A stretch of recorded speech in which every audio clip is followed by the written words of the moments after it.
Bu ürün Moha Granat Apple Almanca. Türkçesi Moha Enstitüsü'nün nar mamülü kapsülü. Bunun özelliği nedir? Bunu tıp dergileri Almanca olarak devamlı yazmakta. Burada 4 kutsal kitapta narın faydaları var. Bunu bütün dünya biliyor. Faydalıdır. Fakat bizim gayemiz narın kendisi değil. Narın kabuğu değil. Çekirdeği değil. Hepsi ayrı yere faydası var. Bizim gayemiz buradaki produkta, üründe narın içerisinde bulunan punikasin denen bir maddeyi elde etmek. İşte biz o maddeyi elde ettik. Ne demek o? 4 ton narı vurduğun zaman 1 kilo ondan meydana geliyor ve ondan da kapsül yapıyoruz. Şimdi millet diyor ki ya nar yedim zayıflamadım. Ama ben bundan aldığım zaman kapsülden diyor bir ayın içinde zayıfladım. Yorgunudum diyor. Yorgunluğum gitti, ağrım gitti, sızım gitti. Neden? Şimdi bunun 25 tane faydası var. Bu ilacın. Tıp bunu onaylamış ve gazeteler yazıyor. Devamlı bunun hakkında Alman dergileri yazıyor. Kalp göğüs hastalıklarının ilacı.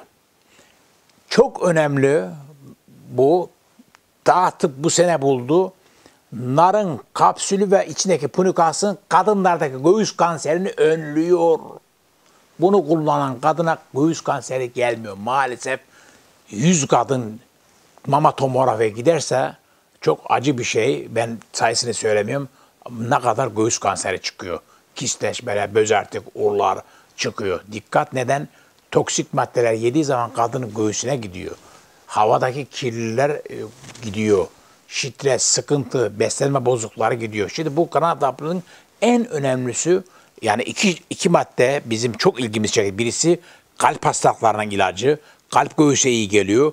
Göğüs kanserine iyi geliyor. Ayrıca yağları eritiyor, kilolara iyi geliyor, metabolizmaya iyi geliyor, kan dolaşımına iyi geliyor, immün sistemine iyi geliyor. 4 büyük kitap bunu niçin anlatmış? Anlatmış ama ilmi gerisini bize bırakmış. 4 büyük kitapta bunun kutsal olduğunu, çok yararlı olduğunu Tevrat'ta, Kur'an'da, Zebur'da hepsini 4 büyük kitapta anlatmış fakat ilim adamlarına bırakmış. Mesela kitap nar diyor ama narın nesi? İşte o bize ait. Biz de ne yaptık? Bunun narın Wirkstoff'unu, bu temel gıda sonra maddesini bulduk.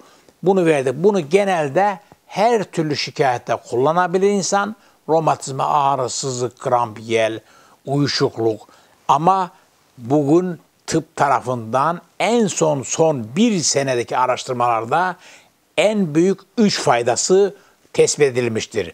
Kadınlarda göğüs kanseri, insanlarda kalp ve göğüs hastalıkları ve kalp krizi rizikolarını kaybediyor ve önlüyor. Bir de metabolizma yağ meselesi.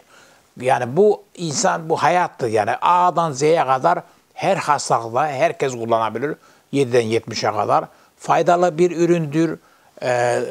Granat Apple zaten cennet meyvesi olarak geçer dinimizde ve halk arasında. Hatta din öyle emir vermiş ki bunu yediğiniz zaman çekirdeğini bile israf etmen diyor.